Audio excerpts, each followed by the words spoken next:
This is Heather Stephen, and you're listening to Pieces to Peace, Anchoring on the Other Side of Grief.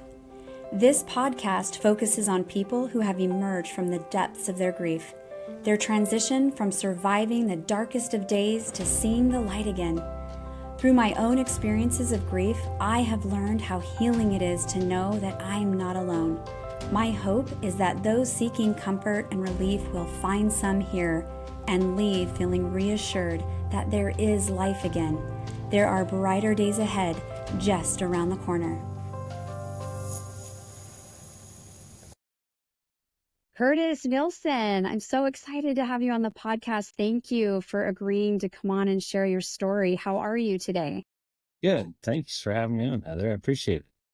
Yeah, I know that this kind of thing is so personal and, intimate to you. And I just really appreciate you being willing to share the story so that other people can, get some inspiration and hope from, how it's evolved for you. So can you just give us a little background about you and then just kind of go into the background of your story? Let us know who you are. Okay. Curtis Nielsen, thanks for having me.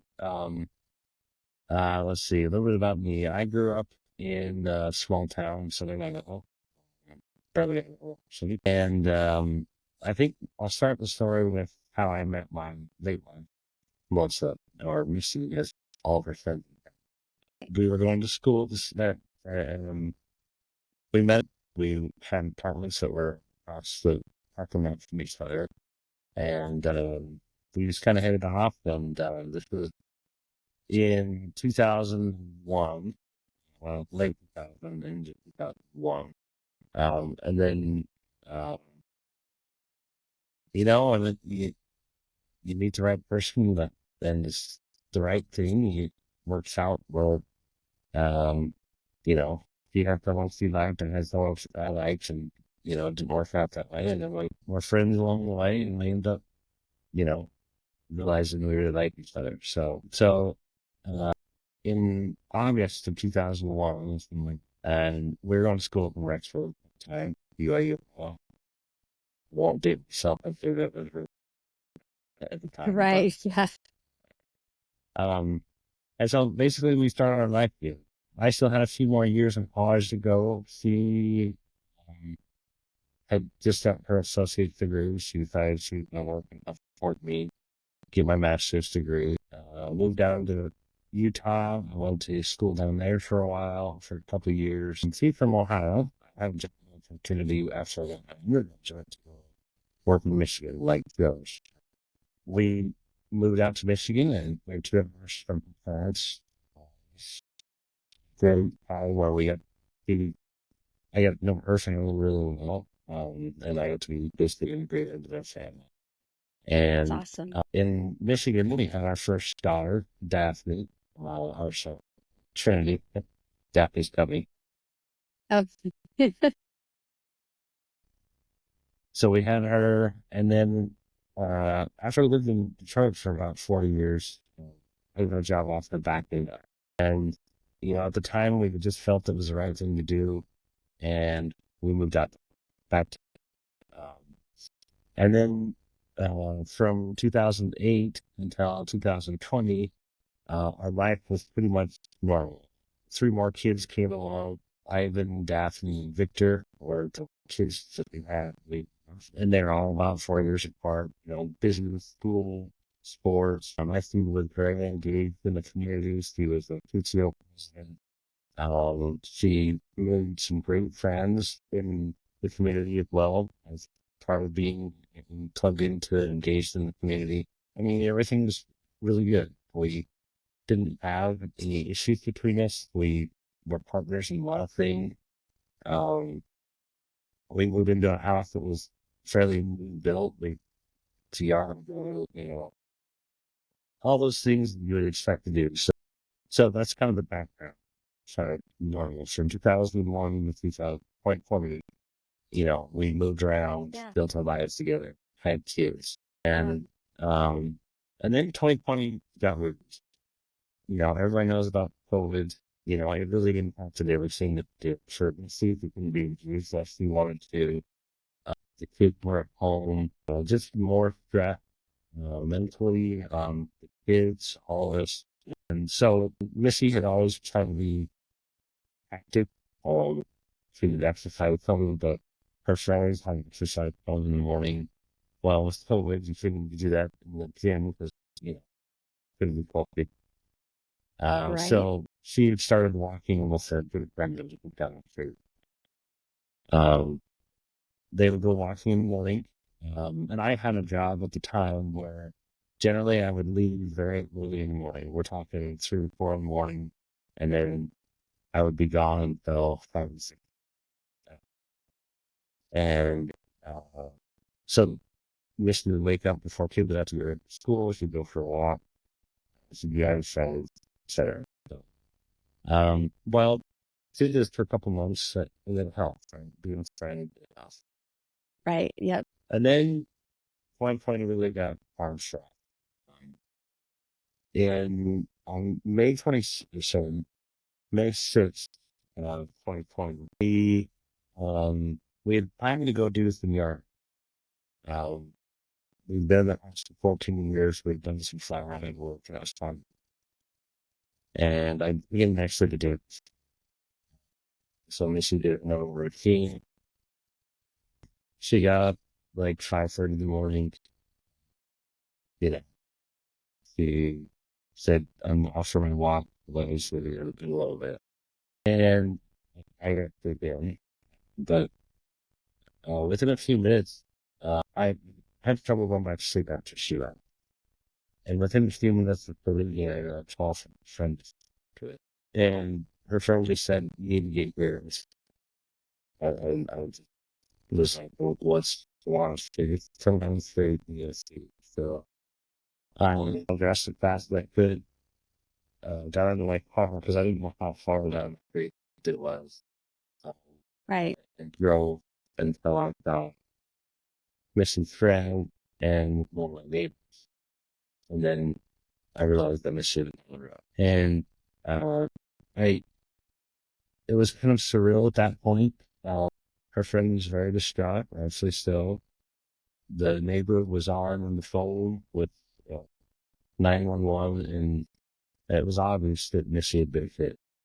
And honestly, I didn't know what to do. And there was a couple minutes where it was just the three of us. Um, Her friend was on the phone calling, her husband, all the friends. Um, the neighbor had already called the police and we were just waiting for them to show up. And, none of us knew how to do any CPR because obviously she wasn't breathing. The police got there very quick for a rural place, so I didn't read it. Got there very quickly and we started administering CPR away. And it was one of those where you think you have a construct of what your life is about. I thought I knew, I thought I knew what she's Right. kids, raised the kids, to the other house, that she would be along my side. And Grow old together. together we would have strolled and yeah. Um, and in that moment, I didn't know what was said. And that whole construct of what your life is going to be in my mind just shut. Nothing that I thought was my future or positive for them. You know, you know, there are others, Ellen is the police officer, actually, another ambulance shows up. Actually, one of her other really good friends, um, Trip that was suffering from cancer and she was CPR. And it was, very, chaotic. I'm not, and for me, I already felt broken and shattered. Like, I didn't know that I had basically started a bunch of problems and would be shut. I saw all these things going around and that Salon neighbors that was struggling. He had been through a lot himself. Not to get into his story too much, but his wife has a panel. He's already lost one child, and two other in that moment, one thing I could think of was, Missy was wanting to go home. Like, I mean, so it's like, but I mean, for me, that was that was the thing that brought me to that moment because I really feel was it at that point. Is that what the chaotic but calm was for you, where Mhm. you felt like, okay, she's she's not going to make it? Okay. Yeah, right. And Okay. the calm part was like, hey, Missy was about to go to behavior and just tell him that he's loved and that having a hard feelings towards him. Well, it's okay. It seems to be okay. So I guess from that point, that's when my life had been shattered. But from that point, I started to realize, okay, uh, what would Missy kind of do in that situation? And to me, I started thinking about how I put the pieces. A lot of the things that I thought were my future reality and what was going to be real for me. Right? Right. So, you know, after what seemed like an eternity, the was in the post office, um, finally they came to me and said, hey, shoot, so, when people kind of are about, it's been, I don't know, part of it's, like I said, I've lost thoughts. Um, Right. but they said, what, do, and I said, well, I said, are they any signs? They're like, no.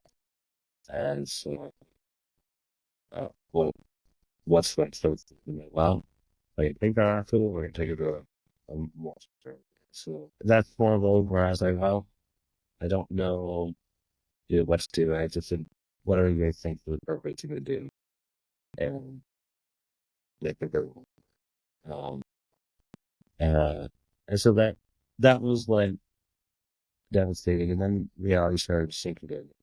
And the kid, by this time, it was getting close to the time my kids started waking up. At this point, the kids were at home or they were asleep. And so my Right. line started turning for security. We'll do that. So called with the picture actually and said, hey, well, the picture company. I said, hey, Missy's been in an accident. And so she's come to that one. And then I called my mom and tells her, hey, huge job. From very early. I said, hey, this is about the how many days. I didn't, I didn't tell him, but I realized that I needed to go to this. So I told them all, hey, it's about that. That so they got Right. nothing fresh in the car. They came to house. And so I knew I had to go to the another it was a difficult thing was I had to call all the way to the and the second I was thinking over it, the first thing that I had went gathered my kids in my bedroom. Um, and that's when I think my heart broke.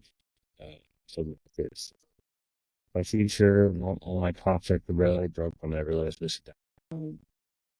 How old were each of your kids at that point? That great question. My oldest Trinity was, let's see, she was 15. Uh, Ivan was 1. Ashley was 7. Victorious. Goodness. Oh, wow. They're all relatively. Right. Um, from there, it was just, uh, I don't know.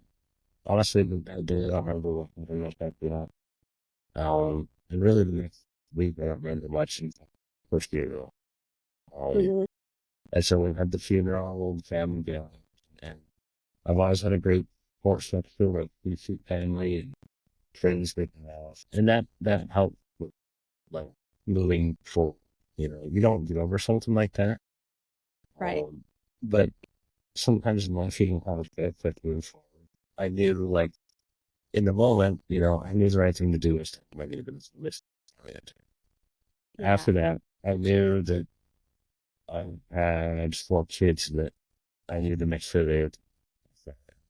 And that was, you know, yes, I wanted to just fall into a hole and die personally, but they're 4 kids and they had the whole that. And in a way, they saved you from crawling in the hole yourself. Mhm. Yep, Yeah. they did. So that I mean, that's kind of the story of where everything kind of for me and my family. Um, I've always grown up religious. Uh, I'm a member of the Christ Latter-day Saints, and I have a belief about what happens to the path of this life. Those help.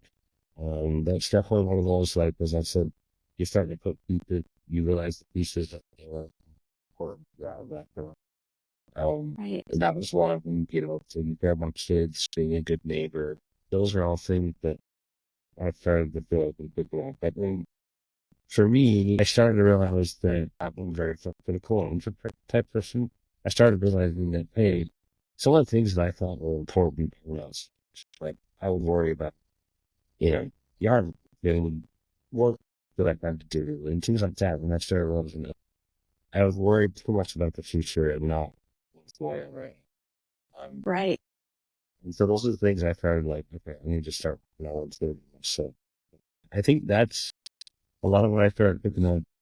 And then well, let me keep going here. We had the funeral, and then the neighbor was the county decided to prosecute the neighbor. Um, involuntary manslaughter. And I didn't really think what happens. It didn't really matter. And so the county decided to prosecute, and I was holding things that witness and um, there was a court case, and I actually ended up defending him on court proof because this incident that we started having phone looked down for the it was dark and that's um Wow. and so he was waived. He wasn't found guilty of it. He did. But because of that power, he did get some help that he needed in his home, but it helped him financially with counseling, things like that. He didn't. So to me, I saw a blessing there. I mean, I was a Right. little upset at the time, but of course, you have those times of like, hey, that's a real blessing. Yeah. Right. For me, like, too. Uh, and then like a local newspaper, well, I'll say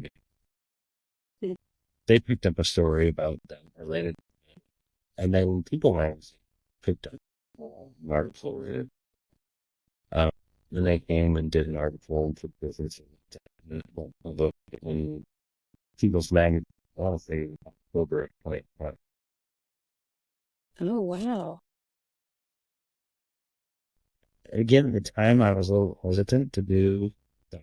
Something just told me, hey, this is not just for you, it's for others.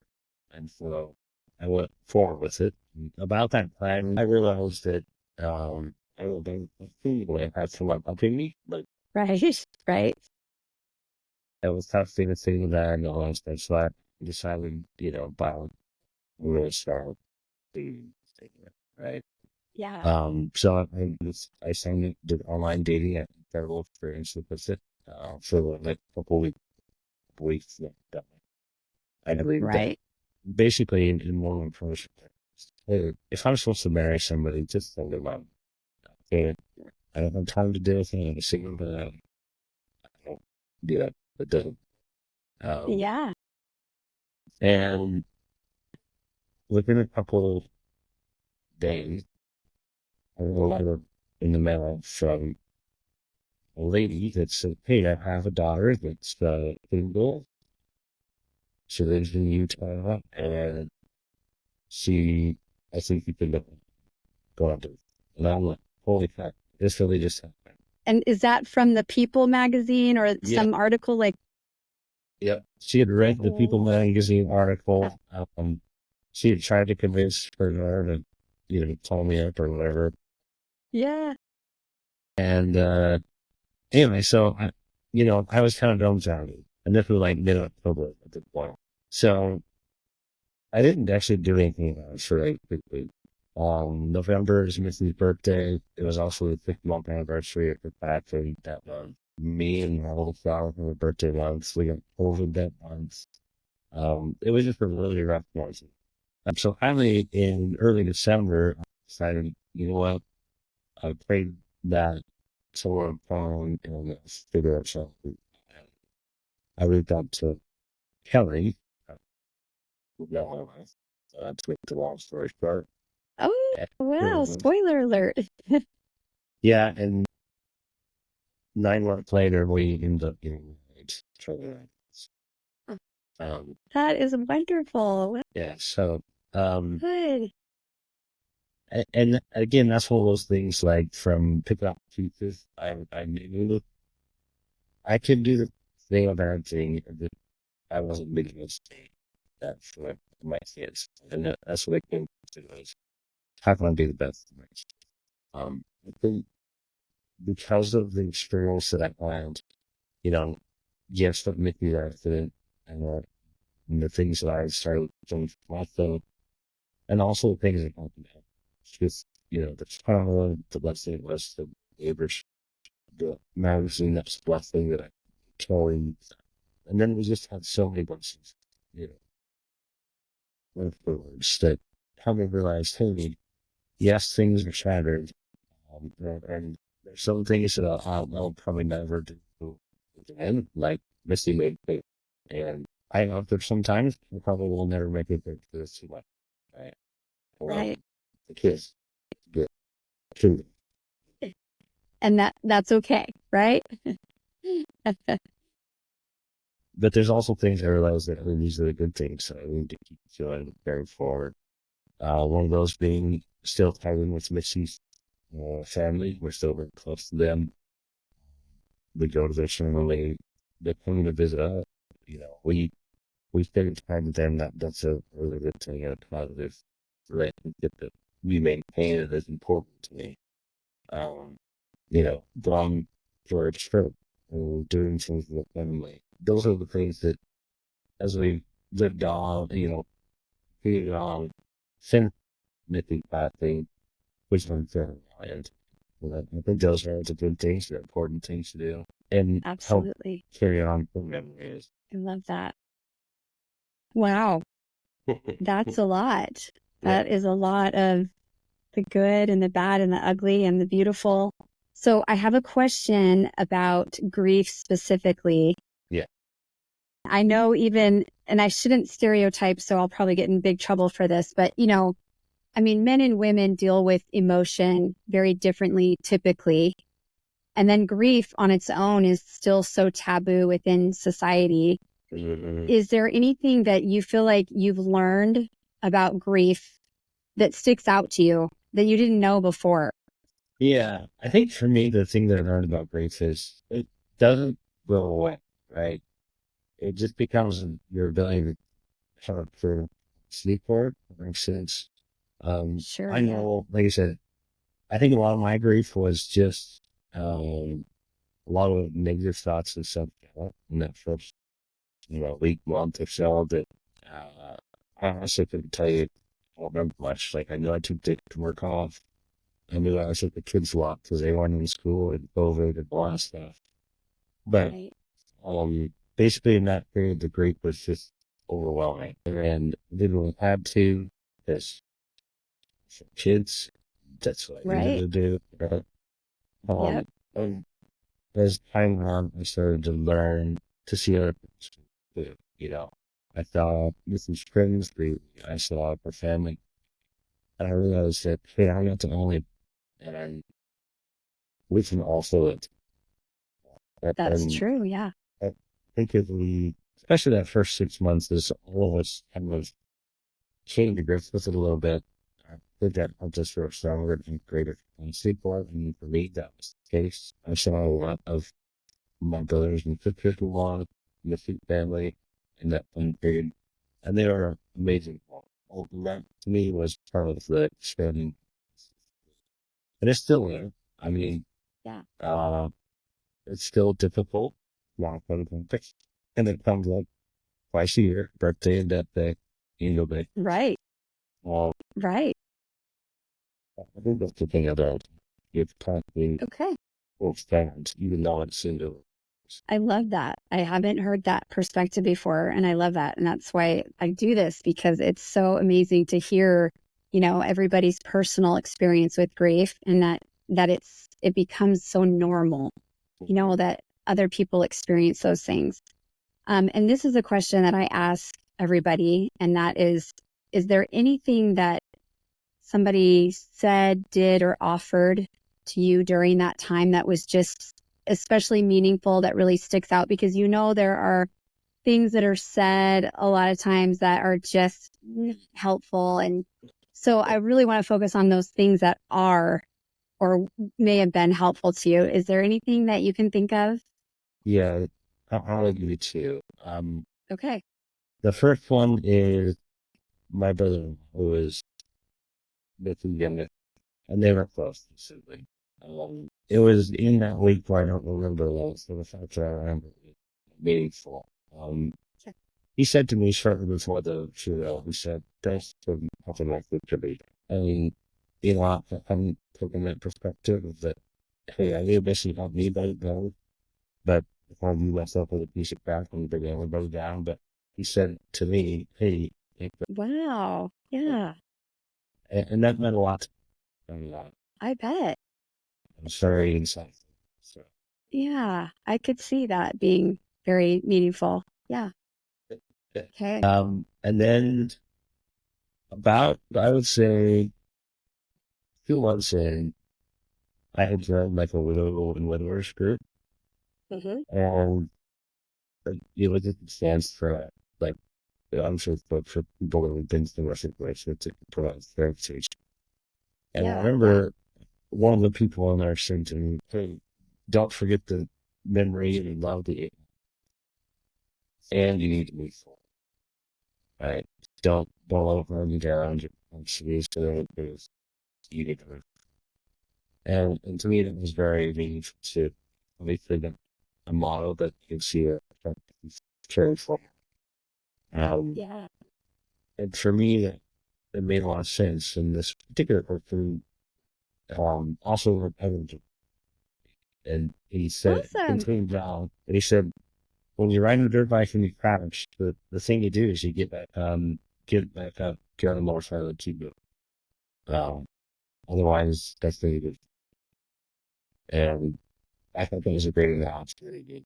Yeah. And it related to, I mean, you related to that so much. So, yeah, that sounds like a brilliant thing to do. Yeah. To Yeah, use something that you can relate with. Yeah. I love that, because you do have a choice. I feel like you can stay stuck, definitely, and just make it all about you. Or you can, like you said, move forward, and you kind of, I mean, you knew you had 4 kids that you needed to take care of. And, ultimately, she would have wanted you to be happy, and looking for someone else. And I don't know. And I feel like from the minute you started, like you talked about things that realized right away. You said when you walked up on the scene, now tell me if I maybe misheard this, but like you started realizing that your life as you knew it, all of the things that were normal are now not going to be normal. Everything's different, or is going to be different and changing. yeah, That's a huge realization in that moment yeah. when you're going through all of that. I mean, I think that's amazing that you, I don't know, could just kind of see that in that moment. And then right away, what would Missy want me to do? And, Mhm. hugging your neighbor and those things. I feel like, man, you're like a few steps ahead of so many of us. And I don't think you should be down on yourself at all. You've got just a Wow, lot. I appreciate it. I don't view myself as that, but that's one of those things. Like, I'll, hanging in there as well as like that was something that that that's what Missy was. I think another side telling me to do. I didn't hear her say no that she. Right. Yeah. Hey, you, you know, your neighbors there, at least should improve. But I think that's a lot of things that I'm trying to do is, well, Yeah. And I mean, I think that's great because you're keeping, you're keeping her memory alive within you, but that will spill out and, over onto your children. So they know that she's still important to you, even though you have moved forward and, you know, continued on to build your life with now Kelly. And I think that's beautiful and amazing. And you may have already touched, I know you've touched on this. This will be my last question. But, I think you said you served a mission. I did, yes, in Okay. Connecticut. So, on a mission, you know that you learn things on a mission that you never would have learned those particular specific things had you not gone on a mission and made those sacrifices. So with this experience, have you ever thought of things that you've learned through this that without this you would have never learned before? Yeah, yeah, for sure. I mentioned it earlier. Uh, I was going through the living since I was worried about us, following this or this, the landed for the, what are we going to do for the yard? What are the kids going to do? And I don't think if I hadn't had this experience, I would have done one. This experience has helped me realize how important it is. That's how I in the moments that I was with the people. And that's hard sometimes when you have, you know, things that are bugging you about your past or things that you worry about in the future. And I Sure. think I was this much of a both of them as anybody else. There were things that I guess I should live a lot in the future, but somehow I let my path, you know, brought me through. So, or mistakes. Right. Well, that's one of them that really was fun that I experience. love that.